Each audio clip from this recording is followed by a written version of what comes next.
Hello Internet, I'm the Disney Brain, and I think I can speak for most of us when I say that I have fond memories of the highly regarded In Space finale. For many fans, it represents an almost poetic final chapter where the man who never wished to escalate a fight suddenly has no choice but to do just that, and end the fighting for good. In theory. But still, it's a finale that stands tall through both symbolic and more grounded-based catharsis of ideas and characters spanning over 6 years worth of stories. The best example being the way that Bulk and Skull command an army of everyday people, proving beyond a shadow of a doubt that they truly deeply learned and grew over the years. And coincidentally, that very moment ends up providing them a resolution to what at that point had been the 5-ish year mission to reveal the Power Rangers. And then of course, you have Andros, a man who, in stark contrast to his original treatment of his teammates and his treatment of Zane pre-revival, now firmly believes in the capacity of others to be helped and saved. And yes, he is technically going at it alone again, but this time it's everyone else that has to trust in him and not the other way around. Countdown to Destruction is a finale I love for these reasons and more. It really does put the Rangers in their most perilous spot yet, in a season built on the foundation of placing the Rangers in more perilous spots. And instead of having a mentor to guide them through the tough times and tougher enemies, they just have each other, mostly in the dark void of space, on a mission to save said mentor. That of course proves to be much less narratively relevant compared to Andros' arc, and by extension, Astronema's reconnection to her humanity, but still, the point stands. In Space demanded a lot from our heroes, and maybe demanded even more from the showrunners, writing, directing, and producing for our heroes. And I'll never cease to be amazed by the ways and means this franchise seems to consistently respond to adversity. But, all that said, I think oftentimes this is where the conversation ends. We understand why the good parts of Countdown are good, but in that understanding, we sometimes fail to see the shortcomings, where things went south, or how the culmination it builds towards falls flat in certain respects. I would call Countdown the most ambitious Ranger finale to date, but not the perfect Ranger finale. I think we all know what I would choose for that. But even for all my endless praise for my favorite season ever, I do genuinely think that there's a larger sense of cohesion that defines Journey's end that isn't as present within the grander scale climax that is Countdown, and part of that cohesion does admittedly come from Lost Galaxy's positioning. It's a season that is, for the first time since the franchise's inception, based more on where things are now versus what things were before, to the point where the team-up episode and all the implications and consequences thereof are really the only true-to-form connections to the Zordon era. This difference ends up factoring into the flaws of Countdown, because, as we know, it serves as not just its own finale, but as a means of wrapping up 6 years of Ranger history. So now let's discuss these flaws, first by talking about their use of Ranger history in building to their finale. From the opening episode, we see the Alliance of Evil gathering victoriously as a direct result of Chase into Space. This sets the stage pretty well for a tale that ends with all the villains coming together to terrorize the galaxy, as well as gives us a very strong first taste of Astronema. But this presents us with our first concern that does carry over to the hero side as well. This season is far more focused on the plight of Andros, the reformation of Corone, and showcasing how the previously established characters react to a tougher environment, especially TJ, who still proves to be a very capable leader even in blue. But in doing so, the show loses sight of the side plot of saving Zordon. What's more, Andros himself is never really depicted as a character overly concerned with Zordon. In fact, him finding him in the finale feels almost happenstantial, as if he lucked into the perfect way to end this conflict and every conflict while primarily focused on saving his sister. I don't mind the convenience of this setup one bit. However, it does kind of sap away any tension that might have been created from episode 1's insistence that Zordon's power is being drained. Except 42 episodes later, he shows no real signs of that, which goes back to how this season relegates saving Zordon to a side quest once Andros' story takes hold. But plot holes aside, I think there's something to be said for the fact that it's Andros who ultimately makes the hard call to sacrifice Zordon, a man who stumbles upon him more than anything, and who has a much firmer connection to his team and his sister than the symbol of good in the galaxy, which makes sense. Zordon was never Andros' mentor. He's been on Earth this whole time mentoring literally everybody else. There's a history there, or so we're told, but nothing that could be interpreted as a strong connection because it's never really shown to us. Because again, even when the recently converted Corone does have a clear plan to save Zordon, it still feels like DLC compared to the central question of whether or not Corone is being true to her word, as TJ is very and understandably worried about. But I also don't think the show needed to go the route of giving Andros this attachment to Zordon necessarily. It would have been a lot to cram into all the other connections he has to balance and consolidate. So it's not so much that this very specific relationship is incomplete, but there did need to be pieces in there that weren't there to make this part of the tale feel more whole. There needed to be someone on this team, or just around a lot, who could represent the gravity and importance of what is, in theory but not practice, their main mission. Someone like, oh hey, would you look at that. Having Adam as a larger contributor would have been an easy fix, because not only is he still around and still willing to assist, but he gets to do so using his original powers, the first powers Zordon ever trusted to him when Zack was peace conferenced away. He's known Zordon longer than anyone on the in-space team, but he never really got to learn of his old mentor's plight because, once again, it's not as important as Astronema, or in this specific case, Carlos's confidence. Now, I don't mention all of this as a knock against Astronema's value. I think the idea she represents, the idea that evil isn't born, but created, instilled, but still able to be forced away, to be conquered by a strong enough will, was a great idea for a franchise that was a bit short on them at the time. But I also don't think her significance needed to come at the expense of this other seemingly important idea the show had. But the gravity of Zordon's importance doesn't have to be built up through Adam, because in terms of really ending this particular chapter, what better choice would there be but Jason?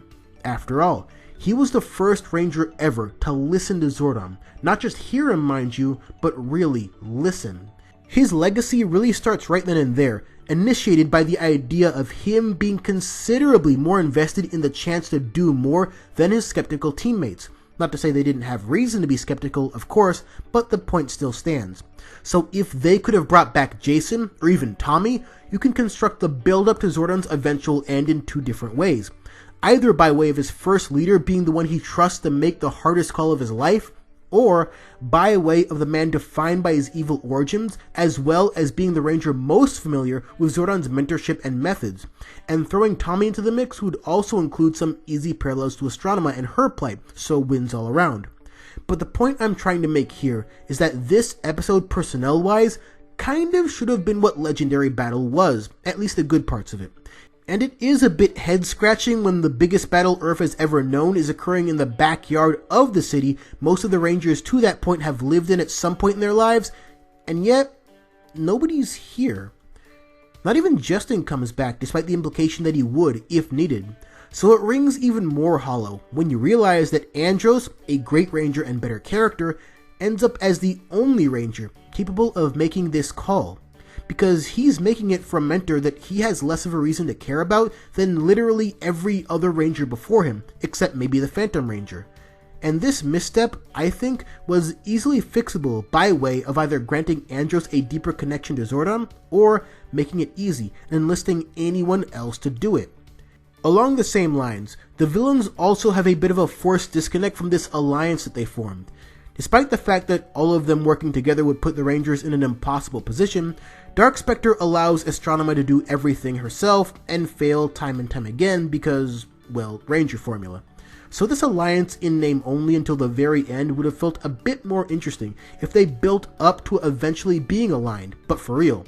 As in, they have their issues early, but then they realize that it's much harder to operate as such, so they just join forces instead and form what ends up being a unified plan for galactic conquest. Because, as is, it's harder to invest in when they disappear for the whole season just to reappear arbitrarily. Andros had to choose to accept new teammates, Corone had to choose to not follow her upbringing before choices stripped away. So why not give all the villains real choices too? Give them the chance to really put their egos aside and figure out a way to win. And this idea could easily be given more weight due to the fate of the Psycho Rangers, because leading up to the season's end, the downfall of the Psychos is a picture-perfect example of a faster, stronger, better, but evil team losing in large part due to their inbuilt inability to work together. Speaking more broadly about the often binary conflict of Rangers, the ideas that the finale implies with respect to good and evil really do a number on what In Space wants to say. And here's why. Ever since Astronema starts learning the truth, her clear-cut black and white ideas become muddled with gray. And because of this, Corone is able to resolve as a considerably different character from where she started. But the season struggles to carry two different types of finales into their one finale because of how inherently different those morals are from how the franchise began. And the biggest victim of said struggle is Ecliptor himself. We all understand that it's sad that he dies. I've certainly never talked to anyone that agrees with his passing, but the real question is why? Why did he have to die? I doubt it's due to Zordon's inbuilt hatred for non-life forms, because that would be stupid. Here's the deal, guys. Ecliptor was the guy that supported his sort of daughter through her internal struggles despite being programmed for evil. Astronema supersedes that programming, and it's clear that this wasn't a decision he made overnight. Astronema becomes the change, but Ecliptor already is the change. Proof that even a robot can go against how they were brought up to be in the service of something truly, deeply important to them. It's a powerful idea that In Space was very intentional about presenting, ergo why Wasp with a Heart also exists. So we know this choice applies universally now. Ecliptor's confusing end wouldn't even really be a point of contention for me if the results weren't so embarrassingly skewed. Which is to say that Rita, Zed, and Divatox get to be redeemed by way of magic after having made zero choices about their insidious nature. But Ecliptor, of all characters, pays the iron price? That's not just a weak story beat, it's kind of outlandishly cruel. Especially since, even in his controlled, Dark Spectre-approved state of being, his first and really only goal was still Astronema's wellness over everything else. Rita can go on to be the keeper of magical stuff, sure, but the robot who chose to sacrifice himself just so his former enemies could escape a trap? Nope, dust him. It's one of those cases where the overarching narrative of PR is at odds with the current one where evil isn't as straightforward a concept as earlier seasons would have you believe. And it felt like the writers had no idea how to consolidate all of that. So they just said, screw it, kill all the robots, then let Rita and Zed dance around or something, who cares? It's cheap, it's reductive, it didn't have to happen, important to note, and it flies in the face of all the great things In Space did. When it comes right down to it, I think the reason that Journey's End, among a few other finales, resonate more with me is because the details of those send-offs felt a great deal more cohesive and consistent, because in those cases, there's a stronger, albeit less ambitious, narrative through line that draws everything to this point. Journey's End was as good as a Ranger season could possibly get in terms of a thematic close. One man using self-sacrifice, a concept that defines the season throughout, as a means of defeating a villain that reacted in the exact opposite way as the Rangers to loss and despair. Path of the Righteous, and now The Final Fury, aren't much further behind, even though the Sooner is technically just the penultimate episode as opposed to the more traditional two-parter. But I count both, because from day one, everything about the story had one goal: finding out what would happen when Casey and Jared met again at full strength against everyone else's judgment. As it turns out, Jared could overcome his more decayed tendencies. Casey could rise above initial expectations and become a master, and every single character could find a way to contribute to the path getting there. End of the Power Rangers might on many levels be the better possible end of the franchise. Consider this. This isn't just a bleak, hopeless setting. This is weather, nature, the Earth itself. The thing the Wild Force team is defined as being the guardians of, in a way, turning against them, making things harder, basically telling them that they can't win. This team, but especially Cole, consistently has their resolve tested, and in their final test, It's as if the Earth recognizes that resolve, and in response, revives the Zords, summons a butt-ton more wild Zords we've never seen before, and rejects the eerie rainfall. All followed by the fitting end of a man who simply could not be saved. These finales, while all imperfect in their own right, have a greater sense of a story brought to its natural conclusion. This, in large part, because there isn't a sense of conflicting ideas or divergent moral standards fighting for attention. When it comes right down to it, there are several issues with Countdown's need to wrap up every relevant story thread within the then 6-year legacy of power. I fully understand why they did it. After all, the show was going away for keeps if In Space didn't do gangbusters ratings and sales-wise. And in some respects, it does fulfill the culmination narrative it aims for. Like how Blue Centurion gets to join the fight in the end after being the one to warn everyone that this was coming. But it was always going to be a tough ask, since even right down to the way early Ranger episodes were filmed, continuity, lore, and world building were afterthoughts that rarely paid off compared to lessons of the day. But at the same time, I can't hold that against them too much because the season was far more focused on other, more powerful things, like holy crap, child abduction is a thing now, and it'll only get more disturbing later. But because of this, most of the time, In Space could not find a way to split the difference between what mattered to the characters versus what mattered to the universe the characters are in. So we're told that saving Zordon is the ultimate goal from the jump, but you rarely feel Zordon's presence, or rather lack thereof, looming over the cast, so much as you feel Andros' regret, Andros' anguish, and then later, his relief. So despite being very much connected to and defined by the path behind it, In Space proves to be much more its own story than anything else, and that's when it shines brightest. So in my mind, the true ending of In Space wasn't so much a resonating thematic conclusion to the Zordon era as much as it was an answer to two questions. The first, can Karone be saved? The second, has Andros personally developed enough to do what he couldn't do in episode 1, including saving Karone? The answer to both, a resounding yes. That, more than anything, is what makes this particular finale special to me, on top of the everyone's a ranger moment, of course. It's just sad that they couldn't find a better way to reach the much grander goal they were going for. Nothing against these writers, I mean they gave us the perfect evil rangers after all. Sometimes mistakes happen, and then you look back with a critical eye later and realize just how wonky those mistakes are. Doesn't make Countdown bad, and I think I've done well to explain why I still enjoy this conclusion, but it does make this particular two-parter disappointing in a few very noteworthy areas that go well beyond nitpicks. But those are just my thoughts.